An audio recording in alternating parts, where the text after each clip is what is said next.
Hi hello friends, എല്ലാവർക്കും നമ്മുടെ സുമി മുഫാസ് മനസ്സിലോട്ട് സ്വാഗതം. അപ്പം നമ്മുടെ ഇന്ന് വരാനിരിക്കുന്ന ഇവർ വിവാഹിതരായാൽ എന്ന പരമ്പരയുടെ ഒരു ഫുൾ വിശേഷം കേട്ട് നോക്കിയാലോ. അപ്പോൾ നമ്മുടെ വീഡിയോസൊക്കെ നിങ്ങൾ കേൾക്കുന്നതിനോടൊപ്പം തന്നെ ഒന്ന് ലൈക്ക് അടിക്കാൻ ശ്രമിക്കണം. അതോടൊപ്പം നമ്മുടെ ചാനൽ ആദ്യമായിട്ടാണ് കാണുന്നതെങ്കിൽ ഒന്ന് സബ്സ്ക്രൈബ് ചെയ്തുകൂടെ വെച്ചോളൂ കേട്ടോ. അപ്പോൾ നമുക്ക് വിശേഷത്തിലോട്ട് പോകാം.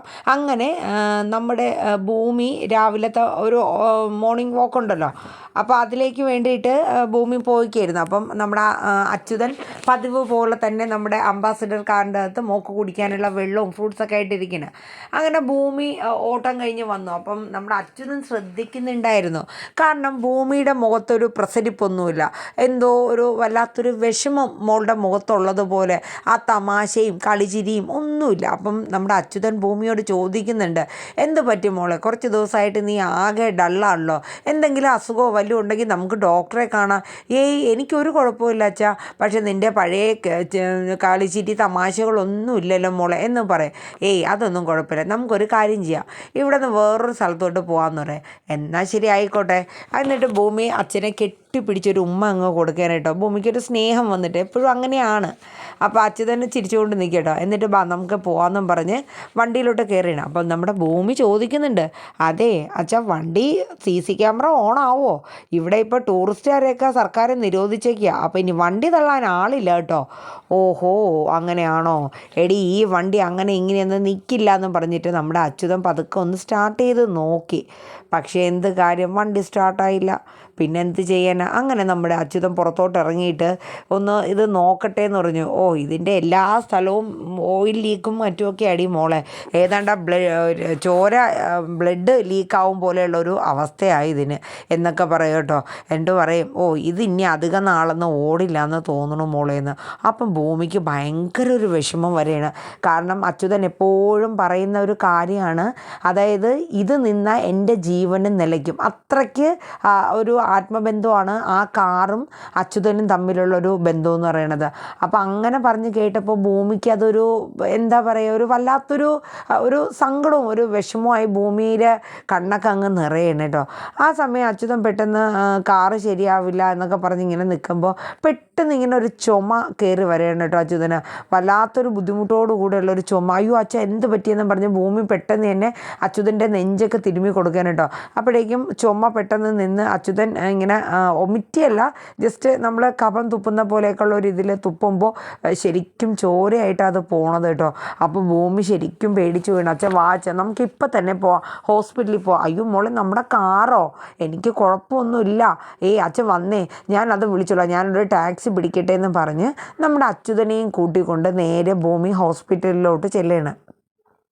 അപ്പോൾ ഡോക്ടറുമായിട്ട് കൺസൾട്ട് ചെയ്യും. അച്യുതൻ പുറത്തിരിക്കുകയാണ്. അപ്പോൾ ഡോക്ടർ പറയും, ഭൂമി, നമ്മൾ ഇനി എത്രത്തോളം നോക്കിയിരിക്കാൻ പറ്റും എന്നുള്ളത്, കാരണം അച്യുതൻ്റെ നില അതീവ ഗുരുതരമാണ്. നമ്മൾ എന്തെങ്കിലും ചെയ്തില്ലെങ്കിൽ പിന്നെ അത് മരണത്തിലോട്ട് പോകും. എന്തെങ്കിലും ഉടനെ തന്നെ ചെയ്യണമല്ലോ. എനിക്ക് ഭൂമിയുടെ നിസ്സഹായാവസ്ഥ മനസ്സിലാവുന്നുണ്ട്, പക്ഷേ അച്യുതൻ്റെ രോഗം മൂർജന്യാവസ്ഥയിൽ എത്തി നിൽക്കുന്ന ഒരു സിറ്റുവേഷനാണ്. അപ്പോൾ നമ്മൾ എന്തെങ്കിലും ചെയ്യണം ഭൂമി എന്നിങ്ങനെ പറയണം. അത് കേൾക്കുമ്പോൾ ഭൂമി പറയുന്നുണ്ട്, എനിക്ക് എത്ര ഓടിയിട്ടും ഡോക്ടറെ, എനിക്ക് ഫണ്ട് അച്ഛന് വേണ്ടിയിട്ട് എനിക്ക് സ്വരുക്കൂട്ടാൻ പറ്റിയില്ല. ഏതെങ്കിലും ചാരിറ്റിയായിട്ട് ബന്ധപ്പെട്ട് നോക്കാൻ പാടില്ലായിരുന്നു ഭൂമി എന്ന് ഡോക്ടർ ചോദിക്കുമ്പോൾ, എല്ലാ വാതിലുകളും ഞാൻ മുട്ടി നോക്കി സാർ, പക്ഷേ എൻ്റെ അച്ഛനെ രക്ഷിക്കാൻ എനിക്ക് കഴിയുന്നില്ല. എനിക്ക് അതിനുള്ളൊരു പണം എനിക്ക് ആയി വരുന്നില്ല. എല്ലായിടവും ചെല്ലുമ്പോൾ എൻ്റെ കോഫി ഷോപ്പാണ് എല്ലാവർക്കും ബുദ്ധിമുട്ട്. അപ്പോഴേക്കും നമ്മുടെ ഡോക്ടർ പറയും, ഒരു കാര്യം ചെയ്യുക, എനിക്കറിയാവുന്ന ഒരു ചാരിറ്റി ട്രസ്റ്റ് ഉണ്ട്, അവിടെ ചെന്ന്, അൽഫോൺസ എന്നെന്തോ പേരുള്ള ഒരു ചാരിറ്റി ട്രസ്റ്റാണ്, ഞാൻ അവിടത്തേക്ക് ഒരു ലെറ്റർ തരാം. ഭൂമി എന്തായാലും ആ ലെറ്ററുമായിട്ട് ചെല്ലുക. പിന്നെ ഇനി മുതൽ അങ്ങോട്ട് വേദനയൊക്കെ ഇച്ചിരി കൂടുതലായിരിക്കും, ഞാനപ്പോൾ ഒരു പെയിൻ കില്ലറും കൂടെ സജസ്റ്റ് ചെയ്യുന്നുണ്ട്, അപ്പോൾ അതും മേടിച്ചോളാൻ പറയുന്നുണ്ട്. ഭൂമി ധൈര്യമായിട്ടിരിക്കും. ഭൂമിക്ക് അച്ഛനോടുള്ള ബന്ധവും ആ സ്നേഹവും എത്രത്തോളം ഉണ്ടെന്നൊക്കെ എനിക്കറിയാം. ഭൂമി അച്ഛന് വേണ്ടിയിട്ട് എത്രയും പെട്ടെന്ന് ചെയ്യാൻ പറ്റുന്ന കാര്യം ചെയ്തു കൊടുക്കുക. മരണത്തിലോട്ട് നമ്മൾ അറിഞ്ഞുകൊണ്ട് തള്ളിവിടുന്ന ഒരവസ്ഥ വരരുത്. അയ്യോ ഡോക്ടർ, ഒരിക്കലും അങ്ങനെയൊന്നും പറയില്ല ഡോക്ടർ, എൻ്റെ അച്ഛന് ഇല്ലാണ്ട് ഒരു ലോകം എനിക്ക് ചിന്തിക്കാൻ പോലും എനിക്ക് പറ്റില്ല എന്നൊക്കെ ഭൂമി പറയും കേട്ടോ. എന്നിട്ട് ഭൂമി വെളിയിൽ വന്നിരിക്കുകയാണ്. എന്നിട്ട് അച്യുതനായിട്ട് സംസാരിക്കുകയാണ് കേട്ടോ. ഈ സമയത്ത് ആ ഹോസ്പിറ്റലിൽ നമ്മുടെ ഭവാനിയുടെ ഒരു ഗുണ്ടയുണ്ടല്ലോ, അയാൾ വരെയാണ്. കാരണം അച്യുതനെ കൊല്ലാൻ വേണ്ടിയിട്ട് അച്യുതൻ്റെ ബാക്കിൽ ഇങ്ങനെ ഫോളോ ചെയ്ത് വന്ന് അച്യുതൻ്റെ മകൾ കൂടെ ഉണ്ടോ അച്യുതനെ തട്ടിക്കളയുക. കാരണം അയാൾ ഉള്ളിടത്തോളം കാലം അയാൾ ഉണ്ടെങ്കിൽ ചിലപ്പോൾ അയാൾ സൗഭാഗ്യപുരത്ത് വരും. അങ്ങനെ വന്നു കഴിഞ്ഞാൽ പല കഥകളും വെളിയിലാവും.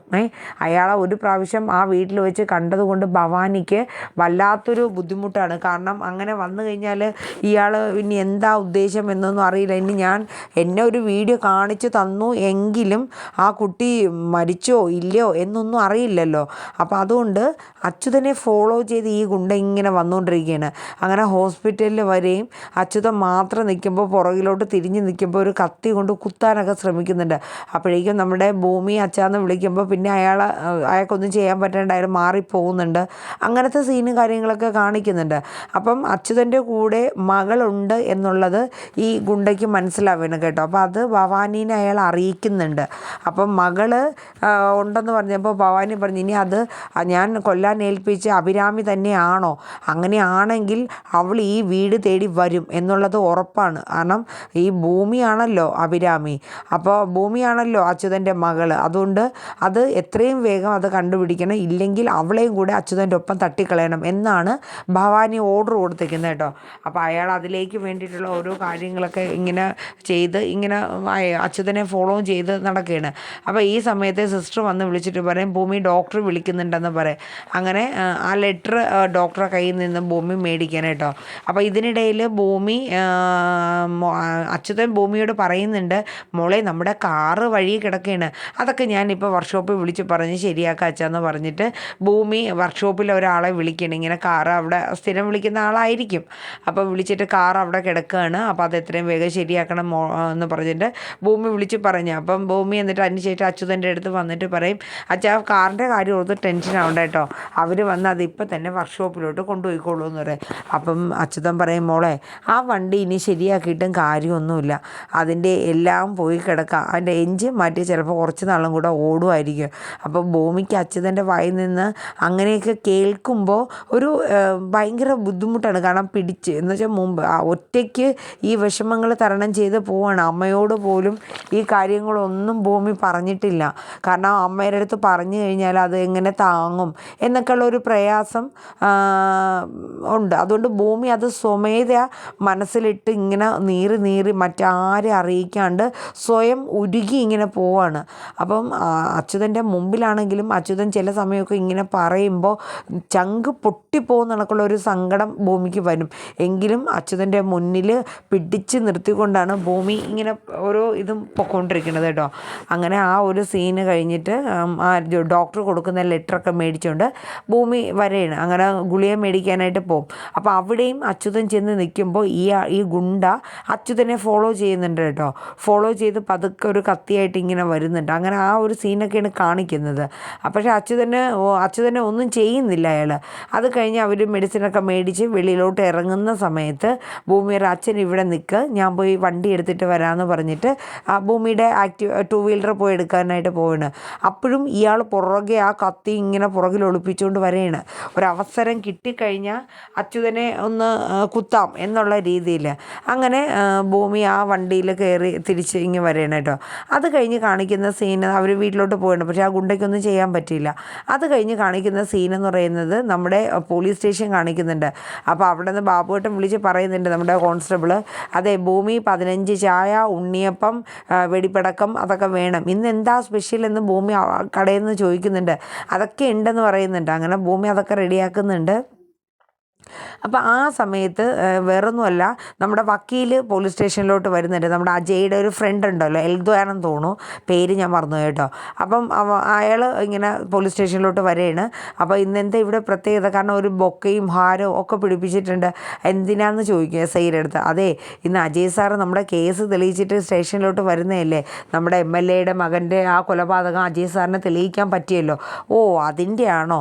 അപ്പോഴേക്കും അജയ് വരുന്നുണ്ട് കേട്ടോ. അജയ് വന്നു കഴിയുമ്പോഴത്തേക്കും ഭൂമി കടയിൽ നിന്ന് ചോദിക്കും, സാറേ എന്താ വിശേഷം? അപ്പോൾ പറയും, എന്തേ എനിക്ക് വിശേഷമൊന്നുമില്ല, നിനക്ക് വല്ല വിശേഷമുണ്ടോ എന്ന് പറഞ്ഞ് ദേഷ്യപ്പെട്ടിട്ട് ഇങ്ങനെ പോകും കേട്ടോ. കാര്യം ഭൂമിക്ക് അജയുടെ വായിൽ നിന്ന് അങ്ങനെ ഒരു ഇത് കേട്ടാൽ ഭൂമിക്കും ഒരു സന്തോഷമുള്ളൂ. അങ്ങനെ എല്ലാവരും വരുമ്പോഴത്തേക്ക് നമ്മുടെ വക്കീലിനെ കാണുമ്പോൾ അജയ് ചോദിക്കുന്നു, നീ എന്താ ഇവിടെ? എന്നിട്ട് SIയുടെ അടുത്ത് ചോദിക്കും, ഇതെന്താണോ, ഇതൊക്കെ എന്തിനാ? അതെ സാറേ, നമ്മുടെ MLAയുടെ മകൻ്റെ കേസ് തെളിയിച്ചത് സാറാണല്ലോ. അപ്പോൾ ഞങ്ങളുടെ ഒരു സന്തോഷത്തിന്, ഞങ്ങളുടെ സ്റ്റേഷൻ്റെ ആ ഒരു പേരും പെരുമയും സാറ് കാരണമാണെങ്കിലും ആ ഒരു ഇത് തെളിഞ്ഞല്ലോ. അപ്പോൾ അതുകൊണ്ട് അതിൻ്റെ ഒരു സന്തോഷത്തിന് ഞങ്ങളൊരു ഇതാണ് സാറേ എന്ന് പറഞ്ഞിട്ട് ആക്കുമ്പോഴേക്കും നമ്മുടെ ഈ അവിടുത്തെ കോൺസ്റ്റബിൾ ചോദിക്കും, അല്ല സാറേ നമ്മുടെ ഭൂമിയെ കൂടെ വിളിക്കേണ്ടേ എന്ന് അജയുടെ അടുത്ത് ചോദിക്കും. അതിന് അവളെ വിളിക്കുന്ന, അല്ല ഈ കേസ് തെളിയിച്ചതിൽ ഒരു ക്രെഡിറ്റ് ഭൂമിക്കും കൂടെ ഉണ്ടല്ലോ, എന്നൊരു കാര്യം ചായക്കടക്കാരി കേസ് തെളിയിച്ചു എന്നും ഇനിയിപ്പോൾ ഇതുപോലെയുള്ള കേസുകൾ അവളെ ഏൽപ്പിക്കാമെന്നും അങ്ങനെയൊക്കെ എന്തൊക്കെ പറഞ്ഞിട്ട് അജയ് അയാളുടെ അടുത്ത് അങ്ങ് ചൂടാവേൻ കേട്ടോ. കാരണം അജയ്ക്ക് ഇഷ്ടപ്പെട്ടില്ല. കാരണം അജയ്ക്ക് അറിയാം ഈ കേസിൻ്റെ ഫുൾ ക്രെഡിറ്റ് ഭൂമിക്ക് തന്നെയാണെന്ന്. പക്ഷെ അങ്ങനെ പരസ്യമായിട്ട് അത് അംഗീകരിച്ചു കൊടുക്കാൻ അജയ്ക്കും പറ്റില്ല. അയ്യോ സോറി സാർ എന്ന് വെച്ചിട്ട് ആ കോൺസ്റ്റബിൾ ഒന്നും മിണ്ടില്ല കേട്ടോ. എന്നിട്ട് പിന്നെ എല്ലാവരും ബൊക്കയും ഇതൊക്കെ കൊടുക്കുകയാണ്. എല്ലാവരും ആ സന്തോഷം SI പറയുകയാണ്, ഇന്നതുപോലെ കേസ് തെളിയിച്ചതിൻ്റെ ഒരു സന്തോഷം നമ്മുടെ സ്റ്റേഷനും ഒക്കെ ഉണ്ട്, അതിൻ്റെ ഒരു ഇതായിട്ട് നമ്മൾ നടത്തുന്ന ഒരു ചടങ്ങാണെന്ന് പറഞ്ഞിട്ട് അജയ്ക്ക് ഒരു വെൽക്കം ഇതുപോലെ അങ്ങ് കൊടുക്കുകയാണ് കേട്ടോ. അത് കഴിഞ്ഞ് പിന്നെ കാണിക്കുന്ന ഭൂമി വരുന്നുണ്ട് കേട്ടോ. ഇവരിങ്ങനെ എല്ലാവരും ഇങ്ങനെ ക്ലാപ്പ് ചെയ്ത് അജയ് ഹാരമൊക്കെ കൊടുക്കുന്ന സമയത്ത് ഭൂമി വന്നിട്ട് പറയുന്നുണ്ട്, നല്ല കാര്യമാണല്ലോ, കൺഗ്രാജുലേഷൻസ് സാർ എന്നൊക്കെ പറയുന്നുണ്ട്. എന്നിട്ട് ഭൂമി എല്ലാവരും അങ്ങോട്ട് പിരിഞ്ഞു പോവുകയാണ് കേട്ടോ. അജയ്ക്ക് എന്തോ ഒരു ചമ്മല്ലോ ഭൂമിയെ നോക്കുമ്പോൾ. അപ്പോഴേക്കും വക്കീലകത്ത് കയറി ചെന്നിട്ട് ചോദിക്കുന്നത്, നിനക്ക് ശരിക്കും സുപ്പീരിയർ കോംപ്ലക്സ് ഉണ്ട് കേട്ടോ, കോംപ്ലക്സ് നന്നായിട്ട് വന്നിട്ടുണ്ട്. അപ്പോഴേക്കും നമ്മുടെ അജയ് പറയും, അത് എങ്ങനെ വന്നു എന്ന് ചോദിച്ചാൽ എനിക്കറിയില്ല, കാരണം വേറൊന്നുമല്ല, എന്തായാലും നിൻ്റെ ഈ കേസിൽ ഭൂമിക്ക് ഒരു പങ്കും ഇല്ല അജയ് എന്ന് നമ്മുടെ വക്കീൽ ചോദിക്കുകയാണ്. ഫുൾ ക്രെഡിറ്റും അവക്കാന്ന് തന്നെ അജയ് പറയും. പിന്നെന്താണ് പ്രശ്നം? പക്ഷേ എനിക്ക് അവളെ ഇഷ്ടമൊക്കെയാണ്, പക്ഷേ അവളുടെ ആ സ്വഭാവം അതാണ് എന്നെ ദേഷ്യം പിടിപ്പിക്കുന്നത്. വന്നപ്പോൾ മുതലുള്ള അവളുടെ ഒരു ചൂടാവലും കാണിക്കലും ഒക്കെയാണ്. അപ്പോൾ എനിക്കൊരു ദേഷ്യമൊക്കെ വരില്ലേ എന്ന് പറയും. ഈ സമയത്ത് നമ്മുടെ ഭൂമി ചായ ഉണ്ടോ എല്ലാവർക്കും കൊടുക്കുകയാണ് കേട്ടോ. എന്നിട്ട് ഒരെണ്ണം നമ്മുടെ വക്കീലിന് കൊടുക്കണം, ഒരു ചായ കുടിക്കുന്ന പറഞ്ഞ് കൊടുക്കുക. എന്നിട്ട് അജയ് ചായ കൊടുക്കുമ്പോഴത്തേക്ക് അത് മേടിക്കും, അവിടെ വയ്ക്കും. എന്നിട്ട് ഭൂമി മാറി നിൽക്കുകയാണ് കേട്ടോ. അപ്പോഴേക്കും നമ്മുടെ അജയ് പറയും, അല്ല ഭൂമി അങ്ങോട്ട് തന്നെ പറയും, സാർ സോറി കേട്ടോ, ഞാൻ ഇത്തിരി ഓവർ സ്മാർട്ട് കാണിച്ചു എന്ന് തോന്നുന്നു. അപ്പോഴേക്കും നമ്മുടെ അജയ് പറയും, എടോ സോറി എൻ്റെയും വക, എന്ന് വെച്ചാൽ ഞാനും ഇച്ചിരി ഹാർഡായിട്ട് സംസാരിച്ചുവല്ലോ, അത് സോറി. എന്നിട്ട് ഭൂമി അങ്ങ് പോകുമ്പോഴേക്കും അതെന്താ സോറി മാത്രമേ ഉള്ളൂ എന്ന് അജയ് ചോദിക്കും. അപ്പോൾ പറയും, പറ്റില്ല എനിക്ക്, അതൊന്നും ഇല്ല എന്ന് പറയും. എന്നിട്ട് ഭൂമി തിരിച്ചു പറയും, അതെ സാറിന് എപ്പോഴും ദേഷ്യപ്പെടുന്ന സ്വഭാവവും ആ ഒരു ഫേസൊക്കെ നല്ലത് കേട്ടോ, സാറിൻ്റെ സൗന്ദര്യം അപ്പോഴാണ് കൂടുക എന്ന് പറയും കേട്ടോ. അപ്പോഴേക്കും എടി എടുത്തുകൊണ്ട് പോടി നിൻ്റെ ചായ അത് ഇതൊക്കെ എന്ന് പറഞ്ഞിട്ട് അജയ് ഒരൊറ്റ ചീറകം ചീറും കേട്ടോ. ആ ഒരു സീനോട് കൂടിയാണ് ഇന്നത്തെ എപ്പിസോഡ് വൈൻഡപ്പ് ആവുന്നത്. ഇനിയിപ്പോൾ നാളെ കാണിക്കുന്നത് അജയ് നമ്മുടെ അഞ്ജനയുടെ അടുത്ത് പറയുന്നുണ്ട്, എനിക്ക് ഈ വിവാഹത്തിന് താല്പര്യമില്ല എന്നുള്ള കാര്യമൊക്കെ പറയുന്നുണ്ട് കേട്ടോ. ആ സീനൊക്കെയാണ് നാളെ വരുന്നത്. അപ്പോൾ എന്തായാലും ഇന്നത്തെ നമ്മുടെ വീഡിയോസ് എല്ലാവരും കേൾക്കുക, ലൈക്ക് ചെയ്യുക, ഹൈപ്പ് ചെയ്യുക, അഭിപ്രായങ്ങൾ രേഖപ്പെടുത്തുക. നിങ്ങളുടെ നമ്മുടെ ചാനൽ ആദ്യമായിട്ടാണ് വരുന്നതെങ്കിൽ ഒന്ന് സബ്സ്ക്രൈബ് ചെയ്തും കൂടെ വെക്കുക. അപ്പോൾ നമ്മുടെ ഈ ഇവർ വിവാഹിതരാകുന്ന സീരിയൽ ഇപ്പം നല്ല രീതിയിലാണ് വരുന്നത്. എല്ലാവരും കേൾക്കുക, കേട്ട് സപ്പോർട്ട് ചെയ്യുക കേട്ടോ. താങ്ക്